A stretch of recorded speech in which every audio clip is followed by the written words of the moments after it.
Well, I should just add a note. Look, I have found that I don't publish all my recordings.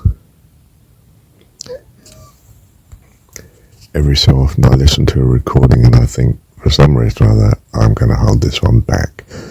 And I stick an M in front of it, which means, well, it's not published yet, and I'm not sure if it'll ever be published, but I've saved it in case. I might one day publish all the M's. Probably change everything, but you don't know, it might change it for the better. Now, what do I put into this category? And surprisingly, there are quite a number of them now.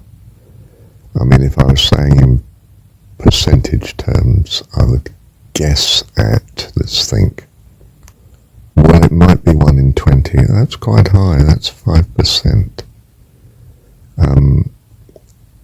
And it's becoming less as I get stricter about what I think to be currently of value or publishable. So let me tell you the criteria that I exclude from publication, if you like, that excludes a recording in my mind. Well, first of all, it's not that it's specifically wrong. If it's wrong, I can put a note and put it right. And I do, and still publish it. But if it's, well, first of all, if it includes personal details of other people that can be clearly identified, and I suspect they might not want such, then I exclude it. If necessary, I even edit it, their name out, or their identifying details out. But that's very rare. It's usually that the whole recording starts to become unacceptable to me, in that it's personal entwinement with someone else who may not wish to be in any sense public. Well, then it shouldn't be, and I hold it back. One might be able to make it public in 100 years' time or something, I think, assuming such opportunity existed, but not now. It could be just upsetting to them, annoying to them in a bad way, upsetting, and I don't want to do that. In other words, what I actually publish is qualified by a concern not to hurt someone else, even if they are what the world might see as my enemy. I don't wish to see them as an enemy. I wish to see them as another wonderful person in eternity who is still in their childhood at the moment, here on the earth. And I'm sure I may have to be cautious of them and careful, but not my enemy. It's just another child of God whom he loves, and I love. But I may have to keep them at a distance, and I may have to not mention them publicly. How's that? So that's one category, isn't it? Oh, and there's another category I realised that was very infrequent now, but was a bit more frequent when I was in, if you like, church mode, and that is I was going to include whole tracks of talks that I was listening to live that I thought were of value or could be of value when I recorded them. And now I,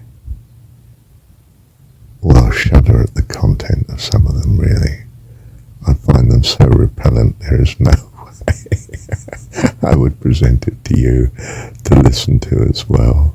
So I hold those back when I come across them, when I'm revising, earlier recordings, and I've got one or two, this is so-and-so giving a talk. And now I think, well, it was relevant to me then, I agree, but I don't think I want to present it as a value now. I don't think that's going to be a blessing, not really. So I hold it back. So you could say that my overall, they're the two categories if you like, you could say that my overall concern is, what will be a blessing? And publish it. So, yes, these recordings, N,000 of them, are also a historicity, not some simple factual account. I have a greater purpose than history, and that's to bless you. And yes, as in the last recording, I recognize that God does a greater thing in me than through me in that pursuit. It is my desire to bless you and be part of God's fantastic love and kindness to us all that drives me, and that is the reason, is the cause, is the channel through which He blesses us, ourselves, myself in this case, even more than those I wish to bless. However, Elijah was faced with Elisha asking for a double portion of his mantle. He wasn't sure about this, and it wasn't clear that he could give it. I mean, how can he give what he's not got? A double portion of what he's got. I mean, this is up to God, isn't it? So he left it to God, and he says, well, if you see me when I'm lifted up, when I'm taken up, then yes. But it's up to God, in effect, I think he was saying. Cute story, that one. Well, thank you, Heavenly Father. Thank you, Dad. I'm going to add a note to this. It's an interesting point, isn't it? Now, I think Elijah was actually saying, well, if you hold with this desire to the end of me, when I'm lifted up, and you're there then, you're still with me, you're still following. And the answer is yes. What do you think? Thank you, Dad. And further, why would that be? Because now you will also have experience of me being lifted up before your very eyes. This will so quicken your faith that you'll be streaks ahead of me in what you have here, in this world, in this universe, in your childhood. You'll be an astonishing child of God. Perhaps we all are already, but you see what I mean.